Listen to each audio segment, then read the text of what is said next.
BTV 대구방송은 지방자치 30주년 특집 대구광역시의회 릴레이 정책대담을 이어가고 있는데요.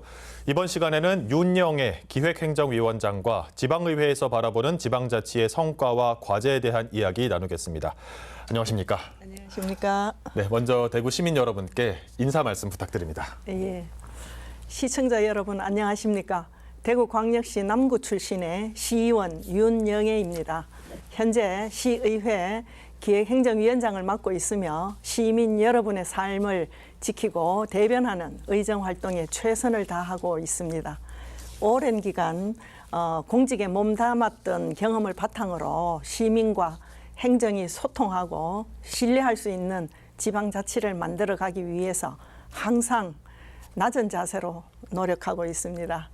오늘 이렇게 시민 여러분께 인사드릴 수 있어 진심으로 기쁘고 감사한 마음입니다.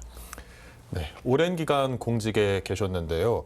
지방자치가 실현되기 이전부터, 그러니까 관선 시대죠. 그 시절부터 공직 생활을 시작해서 민선 시절에도 공직 생활을 하시고 이제는 지방의회 의원으로 일하고 계십니다. 참 많은 것이 달라졌을 것 같고 그 감회도 남다를 것 같습니다. 어떻습니까?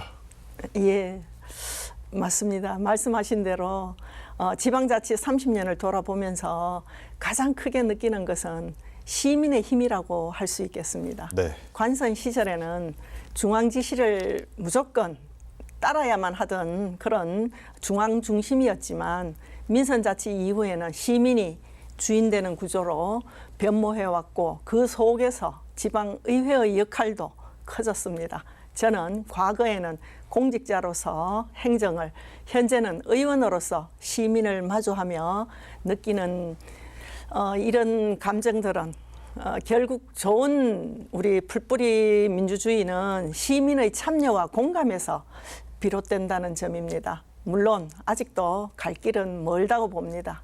하지만 시민의 눈높이에서 정책과 지역의 지속 가능한 미래를 고민하는 의회가 되기 위해서 저 역시 그동안 꾸준히 노력해 왔습니다. 네, 현재 의회에서는 기획행정위원장을 맡고 계십니다. 대구시의회는 또 5개의 상임위원회가 있는데 그중에서 이 기획행정위원회가 담당하는 역할은 어떤 역할입니까? 예, 기획행정위원회는 말 그대로 대구시의 전체적인 방향과 틀을 설계하고 조율하는 역할을 맡고 있습니다. 예산과 조직, 총무 인사, 감사와 같은 행정의 중추적인 실국을 소관하는 위원회이고요. 시민의 안전을 책임지는 자치경찰위원회, 또 재난안전실, 소방안전본부도 저희 소관입니다. 특히 요즘은 시정 전반을 감시하고 제도적으로 뒷받침하는 역할뿐 아니라 시민 참여를 확대하고 청렴한 공직 문화를 만드는 데에도 중점을 두고 있습니다. 다시 말해서 대구시 행정이 바르게 나아가도록 방향을 잡아주고 균형을 맞추는 역할을 한다고 보시면 될 것 같습니다. 아무래도 공직 생활을 오래 하셨다 보니까 그 균형을 맞추는 데에도 또 시정에 관한 이해도도 높기 때문에 기획행정위원장 역할을 하고 계신 것 같습니다. 기획행정위원장으로서 지역사회 이슈들도 많이 다뤄오셨습니다. 신청사 건립 문제와 최근 논란이 일고 있는 박정희 기념사업 조례까지 좀 논란이 있었던 조례와 시정 문제들까지 다뤄오셨는데요. 참 쉽지 않은 일이었던 것 같습니다. 어떤 마음가짐으로 이 현안들을 좀 대하고 계신가요?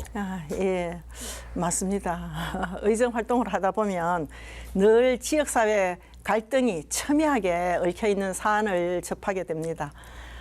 대구시청 신청사 건립 문제라든지 또 박정희 대통령 기념사업에 관한 조례처럼 각계각층의 다양한 의견들이 충돌할 수 있는 이슈들은 항상 많습니다.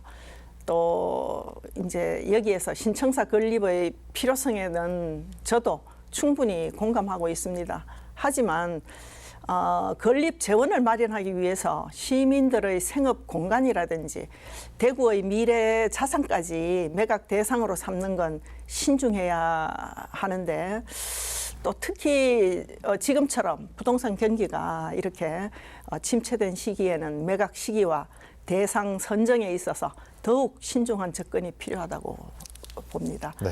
그래서 기획행정위원회에서는 자산 매각은 최소화하고 지방채 발행 등 다양한 방안으로 건립 재원을 마련할 것을 꾸준히 요구해 왔습니다.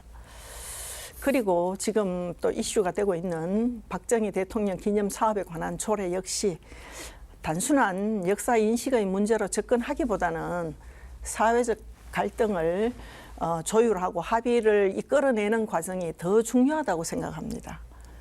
이 사안은 시민 여론과 시대적 흐름, 공공재정의 책임성까지 종합적으로 고려해야 할 복합적 과제입니다. 최근에는 주민청구 조례안이 발의되면서 조례의 폐지 여부를 두고 다양한 의견이 제기되고 있습니다. 네. 예, 저는 이 문제를 지역사회 통합에 어떤 영향을 미치고 있는가라는 이런 관점에서 바라보고 있습니다. 결국 중요한 것은 어떤 결정이 시민의 신뢰를 얻을 수 있는가, 그리고 그것이 공정하고 지속 가능한 방식인가, 이런 것도 생각하면서 서로 다른 시각이라든지 또 서로 다른 신념에 그 신념을 가지신 분들이 뭐 많을 수는 있지만은 그 차이를 좁히고 사회적 합의로 이끌어내는 것이 시의회의 역할이라고 또 믿습니다. 네. 저 역시 그 책임을 다하기 위해서 현장의 목소리를 계속해서 듣고 균형 있는 판단을 이어가고 있습니다.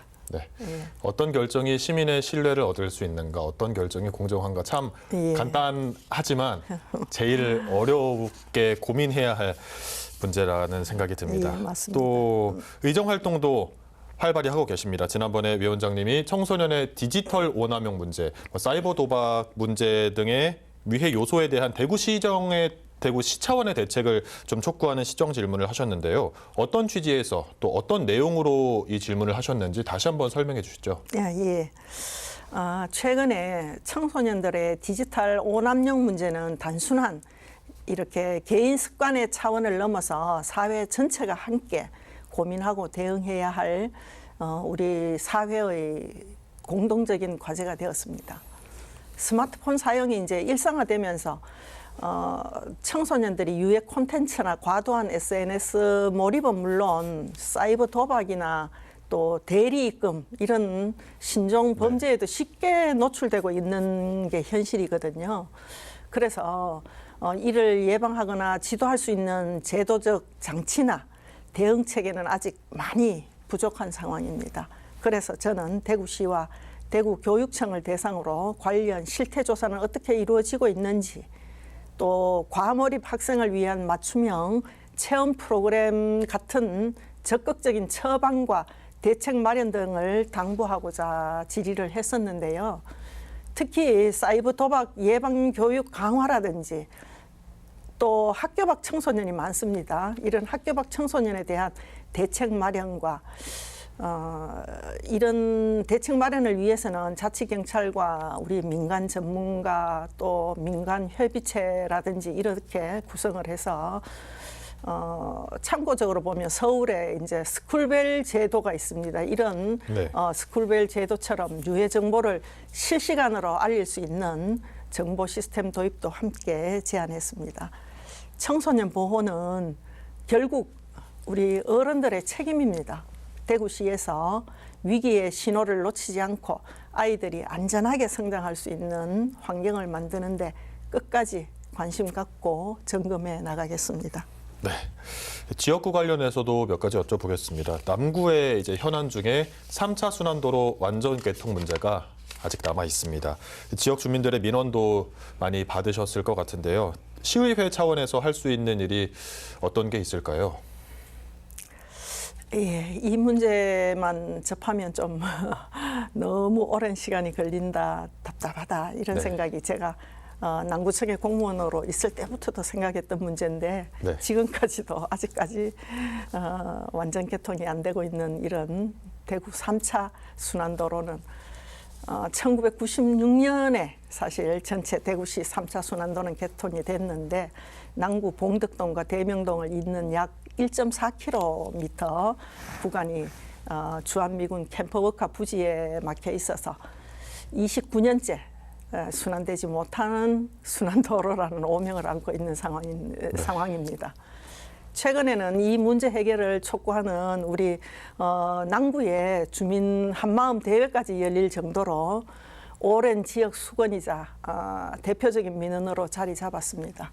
현재 동편 700m 구간은 공사가 진행 중이라 9월 개통을 앞두고 있지만 서편 500m 그 구간은 아직 반환 협의조차 이루어지지 않고 있습니다. 저는 기획행정위원장으로서 이 사안을 단순히 사업 시행 여부로만 국한하지 않고 오랜 남구의 수건이었듯이 지역의 균형 있는 성장과 도시 기능 회복이라는 관점에서 바라보고 있습니다.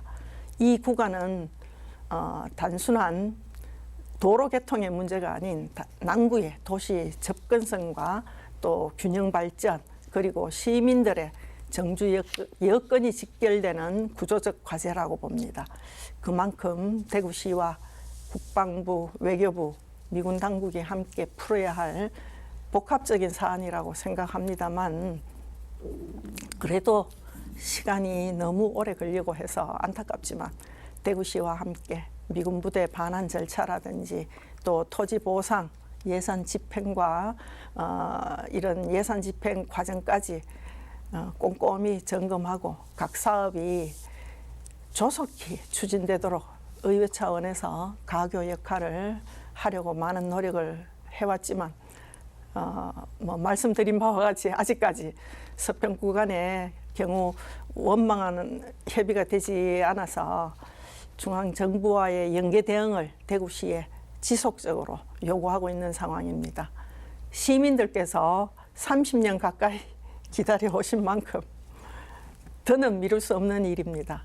서편 구간도 조속히 추진되어 진정한 완전 개통이 이루어질 수 있도록 끝까지 책임감을 가지고 열심히 노력하겠습니다. 네, 중앙정부와 협력이 필요한 문제인 만큼 정말 복잡한 사안이 얽혀있는 문제인데요. 또 시 차원과 시의회 차원에서 노력을 통해서 우리 시민들에게 성과가 있었으면 좋겠습니다. 어느덧 기획행정위원장 임기도 1년여밖에 남지 않았습니다. 남은 임기 동안 어떤 의정 활동을 계획하고 계신지, 어떤 각오로 임하실 건지 한 말씀 부탁드립니다. 예, 세월은 정말 빠릅니다. 어느덧 우리 또 구대 시작한 지도 다 돼가지만 또 기획행정위원장으로서도 임기 후반부에 접어들고 있습니다. 네. 저는 여전히 초심을 잊지 않고 현장에서 답을 찾는 의정 활동을 하고자 노력하고 있습니다. 특히 남은 기간에는 의회가 시민 곁에 더 다가갈 수 있도록 청렴한 의회 문화 정착과 또 시민 참여 확대, 대구시 정책을 감시하는 기능 강화에 집중할 계획입니다. 또 지역구를 대표해서 남구의 현안인 대구 대표도서관 대표 도서관의 원만한 개관 준비와 함께 네. 문화공원 조성, 또 교통 인프라 개선, 청년 주거 안정 같은 과제들도 하나하나 실마리를 풀어가고자 합니다. 시민들께서 늘 말씀하시는 말로만 하는 정치가 아닌 조용히 일하는 정치, 네. 시민을 위하는 정치를 할 수 있도록 해서 신뢰받는 의정 활동을 마지막까지 최선을 다하겠습니다. 앞으로도 변함없는 관심과 응원 부탁드리겠습니다. 남은 1년도 좋은 시의원으로 좋은 성과 있으시길 바라겠습니다. 오늘 말씀 여기까지 듣겠습니다. 감사합니다. 감사합니다. 민주주의 사회에서 일어나는 거의 모든 일에는 대립과 갈등이 있기 마련입니다. 그 대립과 갈등이 양극단으로 치닫지 않고 합의점을 찾도록 조정하는 역할이 중요하죠. 바로 지방의회가 행정과 시민사회 간 갈등의 조정자 역할을 하고 있습니다. 더 성숙한 민주사회가 되려면 지방의회의 역할에 더 많은 관심과 응원이 필요하겠습니다. 오늘 윤영애 위원장과의 릴레이 정책대담은 여기서 마치겠습니다. 감사합니다.